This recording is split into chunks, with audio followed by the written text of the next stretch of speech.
সুপ্রিয় শিক্ষার্থীরা, আমরা আগের ক্লাসের মতো আবার পেজ 297 নিয়ে আলোচনা করব। ঠিক আগের ক্লাসে যেভাবে 1 নাম্বার, 3 নাম্বার এবং বঙ্গানুবাদ নিয়ে আলোচনা করেছিলাম, ঠিক সেরকমভাবেই এই পেজটারও উত্তরগুলো তৈরি করা আছে। তো দেখো আমি কিভাবে উত্তরগুলো করছি, তোমরা সেইভাবে তৈরি করে নাও। প্রথম প্রশ্ন হচ্ছে, দেখো বাইজির ছদ্মবেশে হরিদার রোজগার হয়েছিল। উত্তর হবে গ 8 টাকা 10 আনা। 2 দেখো তপনের লেখা গল্প যে পত্রিকায় ছাপা হয় সেটি হলো সন্ধ্যা তারা। 3 বুড়ো মানুষের কথাটা শোনো। বুড়ো মানুষটি হলেন নিমাই বাবু। আমাদের ড্যাশ নেই, শূন্যস্থানে শব্দ বসাও, এটা হবে আমাদের ইতিহাস নেই। তারপর যুদ্ধ এলো। যুদ্ধ কেমন? যুদ্ধ হচ্ছে রক্তের এক আগ্নেয় পাহাড়ের মতো। সর্বনাশী জ্বালামুখী বলা হয়েছে ক ধূমকেতুকে। পালকের কলমের ইংরেজি নাম হলো কুইল। শেষ পর্যন্ত নিবের কলমের মান মর্যাদা বাঁচিয়ে রেখেছিলেন কে? বাঁচিয়ে রেখেছিলেন? উত্তর হবে সত্যজিৎ রায়। অক্ষর জ্ঞানহীনকে কি বলে? অক্ষর জ্ঞানহীনকে ক অক্ষর গোমাংস বলে। গ উত্তর, ক অক্ষর গোমাংস। এরপর পরের প্রশ্ন দেখো, ক্রিয়ার সঙ্গে সম্পর্কহীন পদকে কি বলে? ক্রিয়ার সঙ্গে সম্পর্কহীন পদকে গ অকারক। রাজায় রাজায় যুদ্ধ, এই বাক্যটির কর্তা হলো ক বেতিহার কর্তা। উত্তর হবে ক বেতিহার কর্তা। অনুসর্গ বসে শব্দের পরে আলাদাভাবে। উত্তর হবে ঘ অনুসর্গ বসে শব্দের পরে আলাদাভাবে। বিভক্তি কত রকমের হয়? উত্তর হবে 2 রকমের, শব্দ বিভক্তি ও ক্রিয়া বিভক্তি। সমাস শব্দের অর্থ হলো সংক্ষেপ। উত্তর হবে খ সংক্ষেপ। উপমান ও উপমেয়ের মধ্যে অভেদ কল্পনা করা বোঝালে যে সমাস হয় তা হলো ঘ রূপক কর্মধারয় সমাস। নীলকণ্ঠ পদটি কোন সমাস? উত্তর হবে বহুব্রীহি সমাস। এর ব্যাস বাক্য হচ্ছে নীলকণ্ঠ 4, তাই বহুব্রীহি সমাস। কোন সমাসে উভয় পদের অর্থ প্রাধান্য পায়? উত্তর হবে দ্বন্দ্ব সমাসে। তাহলে এই হচ্ছে তোমাদের এমসিকিউ প্রশ্নের উত্তর। এরপরে বাকি প্রশ্নের উত্তরগুলো তোমরা দেখে নাও। রত্নের মূল্য জহুরির কাছে। এখানে রত্ন ও জহুরি কারা? উত্তর হলো দেখো, এক তপনের গল্প হলো রত্ন আর জহুরি হলো ছোট মেছো। এর পরের প্রশ্ন হচ্ছে, দেখো ভয়ানক দুর্লভ জিনিস কে কাকে কে কিভাবে পেয়েছিলেন? উত্তর হচ্ছে দুর্লভ জিনিসটি হলো জগদীশবাবুর বাড়িতে আসা সন্ন্যাসীর পায়ের ধুলো। জগদীশবাবু একজোড়া কাঠের খড়মে সোনার বোল লাগিয়ে সন্ন্যাসীর পায়ের কাছে ধরলেন। তখন সন্ন্যাসী পা এগিয়ে দিলেন, সেই ফাঁকে জগদীশবাবু পায়ের ধুলো নিয়েছিলেন। তাহলে এই উত্তরটা তোমরা এইভাবে করবে। পরের প্রশ্ন দেখো, এর পরের প্রশ্ন দেখো, চমকে ওঠে ভবতোষ। কি দেখে ভবতোষ চমকে উঠেছিল?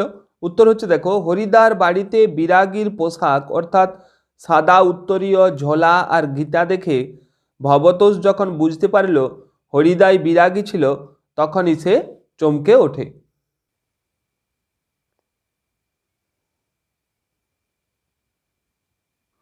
এর পরের প্রশ্ন দেখো, গিরিশ মহাপাত্রের ট্যাঙ্ক ও পকেট থেকে কি পাওয়া গেছিল? উত্তর হচ্ছে তার ট্যাঙ্ক হতে একটি টাকা ও গন্ডা 6 পয়সা বের হয়েছিল।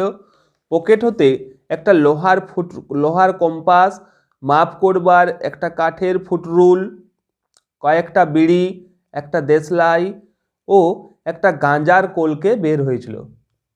এরপর পরের প্রশ্ন দেখো, শুধু এইটাই জানা ছিল না, কোনটা জানা ছিল না? উত্তর হচ্ছে দেখো, মানুষই লিখতে পারে তা জানা ছিল না তপনের। মানুষই যে লিখতে পারে তা জানা ছিল না তপনের। এরপর এর পরের অংশের উত্তরগুলো দেখো। রক্তের কালো দাগ। রক্তের দাগ কালো কেন? উত্তর হচ্ছে দেখো, রক্তক্ষরণের সময় রক্ত তাজা থাকে, তখন তার রং স্বাভাবিক থাকে, কিন্তু রক্ত যখন বাসি হয়ে যায় তখন রক্তের রং কালো হয়ে যায়। তাহলে রক্তর দাগ এইভাবে কালো হয়। পায়ে পায়ে হিমানির বাঁধ, কবির একথা বলার কারণ কি? হিমানি অর্থাৎ তুষারবৃত পথে চলা যেমন দুষ্কর, তেমনি হিংসায় উন্মত্ত পৃথিবীতে নিরীহ সাধারণ মানুষেরও বেঁচে থাকা দুর্গম হয়ে ওঠে। এই কারণেই কবি এই কথাটা বলেছিলেন, যে হিমানির বাঁধ কবির এই কথাটা এই জন্যেই বলেছিলেন তিনি। তোরা সব জয়ধ্বনি কর, কবি কাদের কেন জয়ধ্বনি করতে বলেছেন?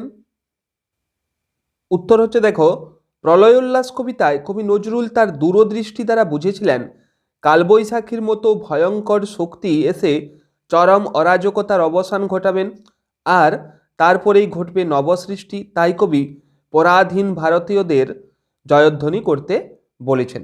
এর পরের অংশ দেখো, হায় ছায়াবৃতা, ছায়াবৃতা কাকে বলা হয়েছে এবং কেন?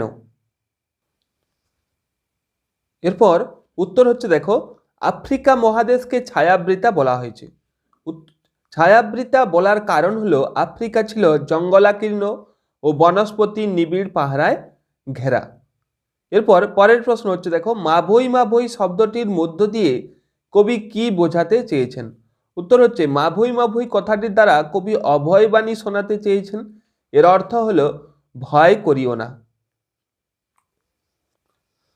পরের প্রশ্ন, বাংলায় একটা কথা চালু ছিল, কথাটি কি? উত্তর হলো, কথাটি হলো কালি নেই কলম নেই বলে আমি মুন্সি। এর পরের প্রশ্ন হচ্ছে দেখো, শ্রীপান্থের প্রকৃত নাম কি? শ্রীপান্থের প্রকৃত নাম হচ্ছে নিখিল সরকার। উত্তর হবে নিখিল সরকার। দার্শনিক তাকেই বলি, কাকে বলি? যিনি কানে কলম গুঁজে দুনিয়া খুঁজেন। এর পরের প্রশ্ন, লাঠি তোমার দিন ফুরাইয়াছে উক্তিটির বক্তা হলেন বঙ্কিমচন্দ্র। এরপর আমরা যাব ব্যাকরণের প্রশ্নে। দেখো, নিরপেক্ষ কর্তা কাকে বলে? উদাহরণ দাও। উত্তর হচ্ছে, একটি বাক্যে সমাপিকা ও অসমাপিকা ক্রিয়ার কর্তা দুইয়েই থাকলে অসমাপিকা ক্রিয়ার কর্তাকে নিরপেক্ষ কর্তা বলে। উদাহরণ, তুমি মাতৃহীন হলে আমি তোমায় প্রতিপালন করব। এখানে তুমি হচ্ছে নিরপেক্ষ কর্তার উদাহরণ। এরপর পরের প্রশ্নের উত্তর দেখো। এর পরের প্রশ্ন দেখো, বহুব্রীহি শব্দের অর্থ কি? উত্তর হচ্ছে, বহু শব্দের অর্থ হলো অনেক, আর ব্রীহি শব্দের অর্থ হলো ধান। অর্থাৎ বহুব্রীহি হলো অনেক ধান আছে যার। এরপর অনুসর্গের অপর নাম কর্মপ্রবচনীয় কেন? উত্তর দেখো, কর্মপ্রবচনীয় কথার অর্থ হলো যে পদগুলি অতীতে কোনো ক্রিয়ার অর্থ প্রকাশ করত কিন্তু বর্তমানে কোনো ক্রিয়ার অর্থ প্রকাশ করে না, কেবল ক্রিয়ার সাথে সম্বন্ধ প্রকাশ করে, তাই ক্রিয়াজাত অনুসর্গগুলি এই প্রকৃতপক্ষে কর্মপ্রবচনীয়। তাহলে এই উত্তরটা তোমরা এইভাবে করবে। এরপর যুগান্তর শব্দটির ব্যাসবাক্য সহ সমাস। ব্যাসবাক্য হচ্ছে যুগান্তরের অন্য যুগ, আর সমাস হচ্ছে নিত্য সমাস। এর পরের প্রশ্ন হচ্ছে দেখো, কারক ও অকারকের মধ্যে পার্থক্য লিখো। উত্তর হচ্ছে, কারকে ক্রিয়াপদের সঙ্গে নামপদের সম্বন্ধ থাকে, অকারকে ক্রিয়াপদের সঙ্গে নামপদের সম্বন্ধ থাকে না। এই প্রশ্নটা তোমরা আগের পেজেতেও পেয়েছিলে। এইভাবে তোমরা উত্তরটা তৈরি করবে। পরের প্রশ্ন হচ্ছে দেখো, এক্সেস দ্বন্দ্ব সমাস কি? উদাহরণ দাও।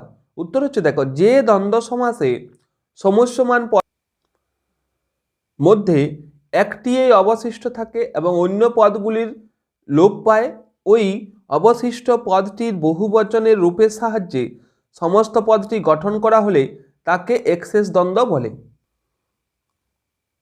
উদাহরণ, তুমি ও সে। এরপর কর্তৃকারকে এ বিভক্তির উদাহরণ দাও। উত্তর হচ্ছে, পাখিকে পথিকে সব তুলে নিয়ে গেল। এই পথিকে হচ্ছে কর্তৃকারকের উদাহরণ। এর পরের প্রশ্ন, তির্যক বিভক্তি কাকে বলে? যে সব বিভক্তি একাধিক কারকে ব্যবহৃত হয় তাই হলো তির্যক বিভক্তি। যেমন এ তে। পরের প্রশ্ন, উপমান ও উপমিত কর্মধারয় সমাসের পার্থক্য। উত্তর হচ্ছে, উপমান কর্মধারয় সমাসে সাধারণ ধর্মের উল্লেখ থাকে, উপমিত কর্মধারয় সমাসে সাধারণ ধর্মের উল্লেখ থাকে না। অব্যয়ীভাব সমাসের একটি উদাহরণ দাও। উত্তর হচ্ছে, দুর্ভিক্ষ, ভিক্ষার অভাব। এরপরে তোমাদের গল্প এবং কবিতা থেকে যে 3 নম্বরের প্রশ্নগুলো রয়েছে সেই প্রশ্নের উত্তরগুলো দেখে নাও। শুধু এই দুঃখের মুহূর্তে সংকল্প করে তপন কি সংকল্প করে? উত্তর হচ্ছে দেখো, আশাপূর্ণা দেবীর জ্ঞানচক্ষু গল্পের অন্যতম চরিত্র হলো তপন। নতুন মেসোর করুণায় অপমানিত এবং দুঃখিত তপন সংকল্প করে যদি কোনোদিন গল্প ছাপাতে হয় তো নিজে গিয়ে ছাপতে দেবে, তাতে তার কাঁচা হাতের গল্প ছাপা হোক আর না হোক। এইভাবেই এই উত্তরটা তৈরি করবে। এর পরের অংশের উত্তর দেখো, কিন্তু এই জানোয়ারটাকে ওয়াচ করবার দরকার নেই বড়বাবু, তাকে জানোয়ার বলা হয়েছে কেন? উত্তর হচ্ছে, শরৎচন্দ্র চট্টোপাধ্যায়ের পথের দাবি গল্পের একজন পুলিশ কর্মী জগদীশবাবু হলেন বক্তা, অর্থাৎ এই অংশটার বক্তা। তাকে জানোয়ার বলা হয়েছে কেন? গিরিশ মহাপাত্রের পোশাকের বাহার, কথাবার্তা, গাঁজা সেবনের প্রসঙ্গ প্রভৃতি দিক বিচার করে জগদীশবাবু মনে হয়েছে গিরিশ একজন নিকৃষ্ট শ্রেণীর মানুষ, সে কখনোই বিপ্লবী সব্যসাচী হতে পারে না। তাই গিরিশ মহাপাত্র সম্পর্কে উপরোক্ত মন্তব্যটি করা হয়েছে। এর পরের প্রশ্ন হচ্ছে দেখো, সব চূর্ণ হয়ে গেল, জ্বলে গেল আগুনে কোন কোন জিনিসের কথা বলা হয়েছে? এই পরিস্থিতির কারণ কি? উত্তর হচ্ছে দেখো, পাবলো নেরুদার অসুখী একজন কবিতায় চূর্ণ করে দেয় কবির মিষ্টি বাড়ি, সেই পরিচিত বারান্দা যেখানে কবি এক সময় ঝুলন্ত বিছানায় ঘুমিয়েছিলেন। তাছাড়া গোলাপি গাছ, ছড়ানো করতলের মতো পাতা, চিমনি, প্রাচীন জলতরঙ্গ ইত্যাদি চূর্ণ হয়ে যায়। এই পরিস্থিতির কারণ হলো যুদ্ধ। এরপর কবিতা থেকে পরের 3 নম্বরের প্রশ্নটা দেখো, আমাদের ইতিহাস নেই, এই পংক্তিটি কার লেখা, কোন কবিতার অংশ? মর্মার্থ বুঝিয়ে দাও। উত্তর হচ্ছে দেখো, উদ্ধৃত অংশটি শঙ্খ ঘোষের আয় আরো বেঁধে বেঁধে থাকি কবিতা থেকে নেওয়া।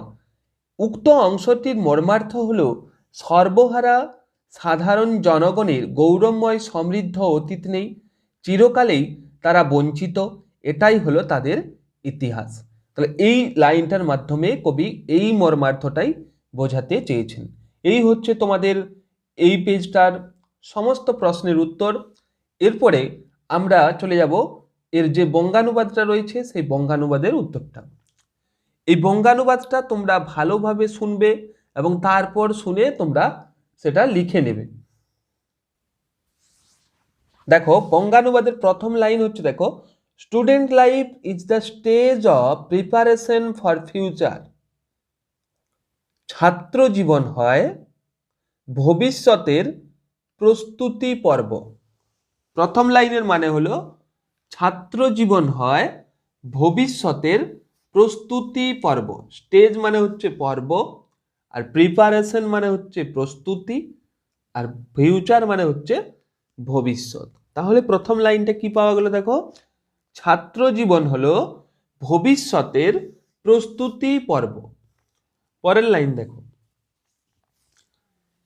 This is the most important period of life.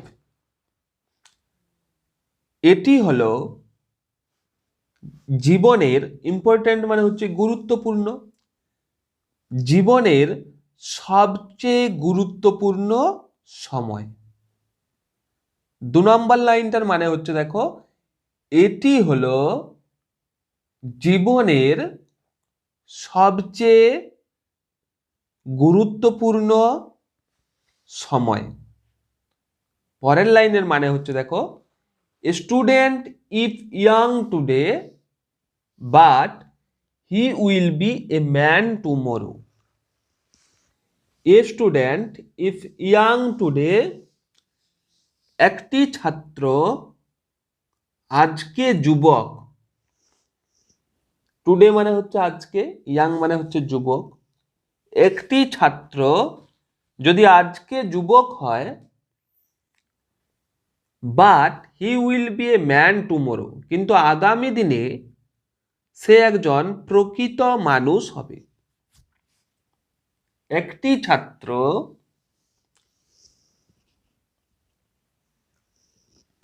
আজকে যুবক, কিন্তু আগামী দিনে সে একজন প্রকৃত মানুষ হবে।